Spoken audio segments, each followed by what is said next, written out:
आप देख रहे हैं डार्क फाइल्स। तो चलिए बढ़ते हैं आज की इस कहानी की ओर। ये घटना आज से करीब 25 साल पहले की है, जब मैं हमारे ही गांव के बाहर एक तेल की फैक्ट्री में काम किया करता था और उसी काम से मेरे और मेरे पूरे परिवार का गुजर बसर होता था। आज से 25 साल पहले हमारा गांव काफ़ी छोटा और कम आबादी वाला हुआ करता था। और तो और उस वक्त हमारे गांव में बिजली ना होने के कारण लोग रात के वक्त लालटेन या फिर टॉर्च का सहारा लिया करते थे। बिजली की कोई सुविधा ना होने के कारण लोग अंधेरा हो जाने के बाद अपने अपने घरों से कम ही निकलते थे, जिस वजह से रात के वक्त हमारा गांव काफ़ी वीरान सा लगता था। मेरी ड्यूटी सुबह 11 बजे से रात के 9 बजे तक की होती थी, जिस कारण छुट्टी होने के बाद मुझे लौटते लौटते रात के 10 बज जाते थे। मेरे घर से फैक्ट्री आने या जाने में करीब 1 घंटे का वक्त लगता था। खैर, ऐसे ही एक रात फैक्ट्री में कुछ ज़्यादा काम होने के कारण मुझे निकलते निकलते आधा घंटा लेट हो गया। बाहर निकलकर जब मैंने अपनी घड़ी में वक्त देखा तो वक्त हो रहा था रात के 9:30 बजे का। ऊपर से ठंड का मौसम होने के कारण चारों तरफ बस कोहरा ही कोहरा छाया हुआ था। फैक्ट्री से बाहर निकलते ही मैंने जब टॉर्च जलाया तो मेरी टॉर्च की रोशनी को अंधेरे ने चारों तरफ से घेर लिया, क्योंकि अंधेरा इतना छाया हुआ था कि बिना टॉर्च जलाए मुझे अपना शरीर तलक भी नहीं दिख रहा था। खैर, मैं खड़े खड़े और समय जाया ना करके सीधे घर की तरफ आगे बढ़ने लगा। रात काफ़ी हो जाने की वजह से दूर दूर तक मुझे रास्ते पर मेरे अलावा और कोई भी नहीं दिख रहा था। और ऐसा हो भी क्यों ना, आखिर इतनी ठंड में कौन मेरे जैसा बदकिस्मत होगा जो बाहर निकलेगा। अभी मैं अपनी किस्मत को कोसते हुए आगे बढ़ ही रहा था कि तभी अचानक एक काली बिल्ली ने मेरा रास्ता काट दिया, जिस कारण मैंने अपने कदमों को एकदम से रोक दिया, क्योंकि मैं इन सब बातों को मानता था। खैर, मुझे वहाँ खड़े खड़े करीब 5 मिनट गुजर गए, लेकिन कोई आदमी तो दूर एक जानवर तलक भी उस रास्ते से नहीं गुजरा, जिस पर मैंने अपने मन ही मन में कहा, लगता है आज बिल्ली के काटे गए रास्ते को पार करना ही होगा। इतना बोलकर मैंने अपने कदमों को आगे बढ़ाया और उस काटे गए रास्ते को पार कर दिया और सीधे घर की तरफ आगे बढ़ने लगा। मगर मुझे कहाँ पता था कि अब मैं इतनी बड़ी मुसीबत में फंसने वाला हूँ। और वो बिल्ली मेरा रास्ता काट कर मुझे रुकने की चेतावनी दे रही थी। जंगल से घिरा रास्ता होने के कारण मैं अपने कदमों को तेज तेज भगाने लगा कि कहीं कोई जंगली जानवर मुझ पर हमला ना कर दे, क्योंकि आए दिन इस रास्ते पर ऐसी घटनाएं सुनने को मिलती हैं। पूरे रास्ते पर सन्नाटा इस कदर छाया हुआ था कि मेरे पैदल चलने की आवाज़ मुझे साफ साफ सुनाई पड़ रही थी। बीच बीच में आ रही रात कीड़ों की आवाज़ें मुझे बार बार काफ़ी रात हो जाने का एहसास दिला रही थी। अभी मैं कुछ आगे बढ़ा ही था कि तभी रास्ते के किनारे मुझे एक कलश दिखा। तो उस कलश को देखकर मैं एकदम से हैरान हो गया कि भला ये कलश है तो है किसका।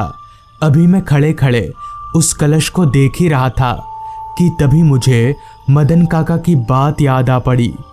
आज से कुछ दिनों पहले मदन काका ने बताया था कि ऐसे ही दूसरे गांव के एक आदमी को कलश दिखा था। तो वो आदमी उस कलश को लेकर घर चला आया। घर आकर उसने जब उस कलश को खोला तब उसमें से काफ़ी सारे सोने चांदी के जेवर निकले, जिससे वो रातों रात माला माल हो गया।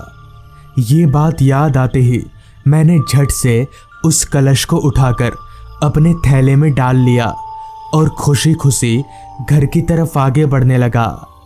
कुछ दूर पैदल चलने के बाद पता नहीं कहाँ से पूरे रास्ते पर रोशनी आने लगी।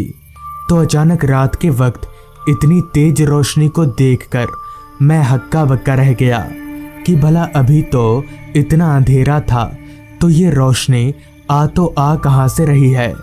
ये सोचकर मैंने जब अपनी निगाहें एक बार अपने थैले की ओर घुमाई तो मैं एकदम से हक्का बक्का रह गया, क्योंकि वो रोशनी कहीं और से नहीं बल्कि मेरे थैले में से ही आ रही थी। मगर मेरे थैले में कोई ऐसी चीज नहीं थी जिससे रोशनी निकल सके, वो भी इतनी तेज रोशनी, जिस कारण मैंने झट से अपना थैला खोला।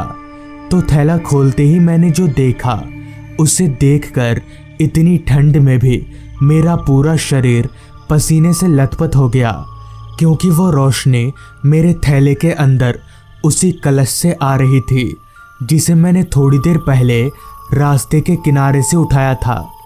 लेकिन किसी कलश से रोशनी कैसे निकल सकती है। अब मुझे लगने लगा था कि ज़रूर दाल में कुछ काला है, और मैंने झट से अपने थैले में से उस कलश को निकालकर रास्ते के किनारे फेंक दिया। तो मेरे कलश फेंकते ही वो जोर जोर से हिलने लगा और उसके अंदर से एक बच्चा निकल आया। तो इस दृश्य को देखकर मेरे हाथ पैर कांपने लगे।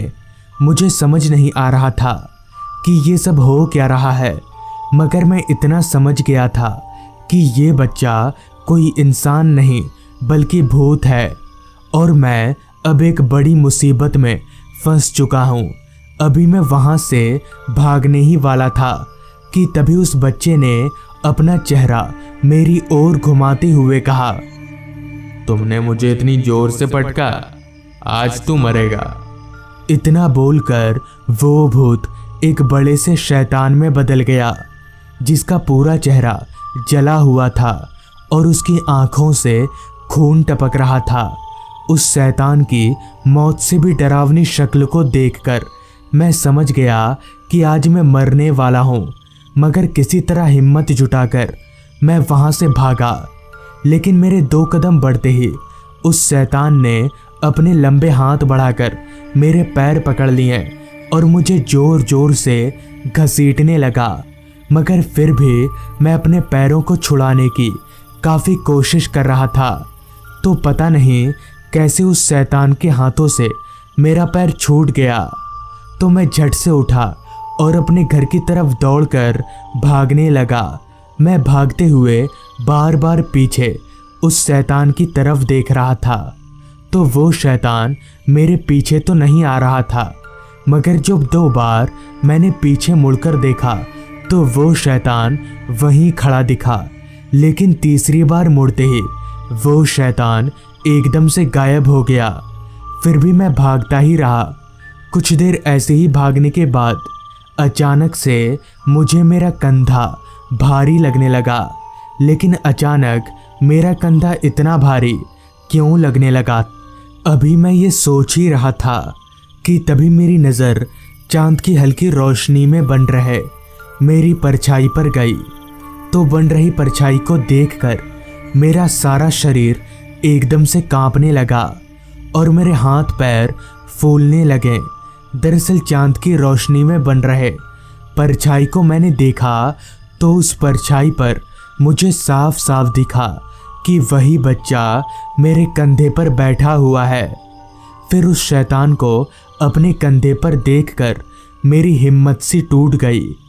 काफ़ी तेज पैर कांपने की वजह से मेरे पैर आपस में टकरा गए, जिस कारण मैं लड़खड़ा कर ज़मीन पर गिर गया और अपनी जान बचाने के लिए जोर जोर से चिल्लाने लगा।